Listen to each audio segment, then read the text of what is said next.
Over 200,000 Richland County residents own a library card just like this one. However, some of them are unaware that the library bond is even on the ballot. Experts here at Midland's Orthopedics say that athletes should take their time during the rehab process for a torn ACL, because by trying to rush through this process, the athlete has a much greater risk of tearing their ACL again.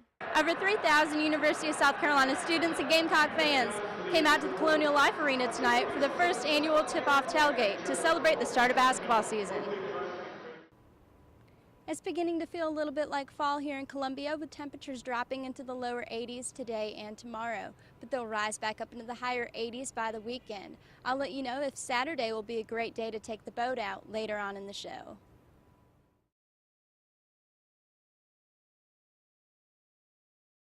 Two years ago, Tina Roy, a redshirt sophomore on the University of South Carolina women's basketball team, was living out her dream.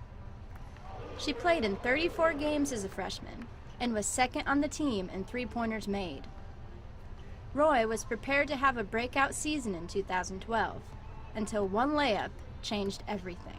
I didn't know about ACLs and nothing like that. I saw people, like, it happened to people, but the way that people reacted to it compared to me, like, I wasn't like screaming.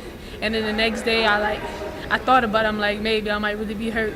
And then when I found out I tore my ACL, it was just like basketball is about to be taken away from me, and like, it's crazy. Now, Roy is fighting her way back into the starting lineup after having to sit out the entire season. It's like, you just think like, you know, it could have been taken away from me completely. Like, I'm back now, so like, you never take nothing for granted because you don't know when it's going to be your last time doing whatever you love.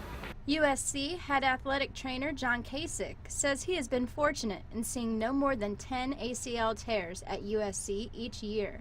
But when he does, there's a plan in place to get the athlete back to top form quickly and safely. With an isolated ACL tear, non-contact, is running down the field, you stop and plant and cut.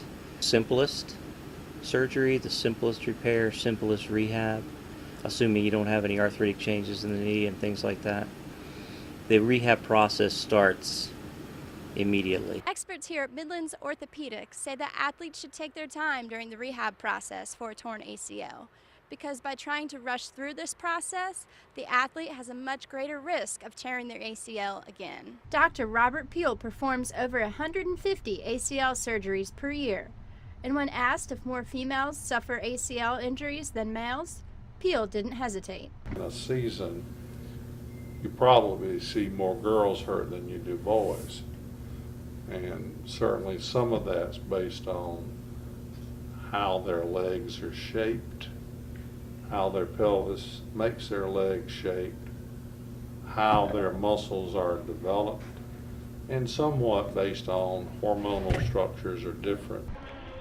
Roy still has her off days, but she promises she will be on the court for the Gamecocks season opener on November 1st. Oh, I can't wait. I'm so ready. Like, I feel like I have weight on my shoulder. I got to get it off. After a year as the team's head cheerleader, Roy hopes she can give Gamecock fans something to cheer about. Ashley Denny, Carolina News.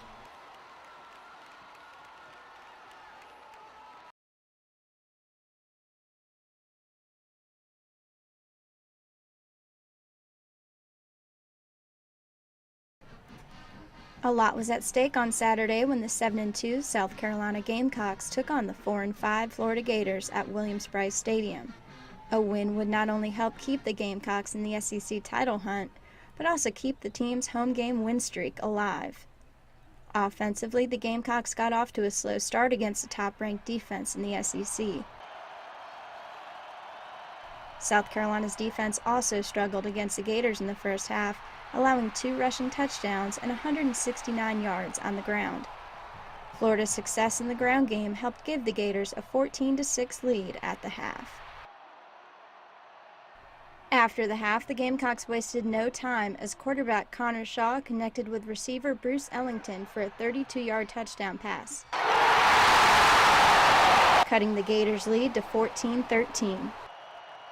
In the second half, the Gamecocks' defense tightened up against Florida's run game, allowing only 40 yards on the ground. South Carolina's offense also got into a groove in the second half with a 58-yard run by Sean Carson that set up an Elliott Fry field goal, giving the Gamecocks a 16-14 lead with a little over 6 minutes to play in the game. Florida's defense is really good. We knew that coming in.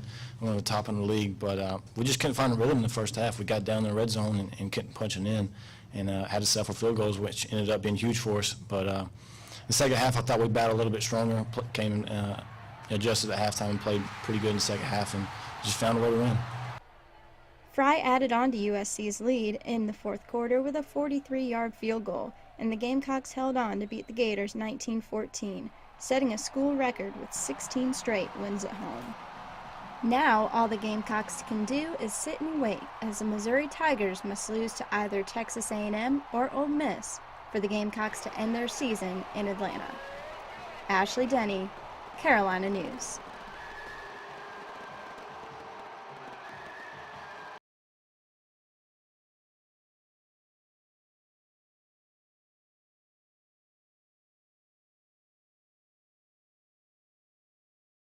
With the holiday shopping season in full swing, retailers are stocking up, and not just on merchandise.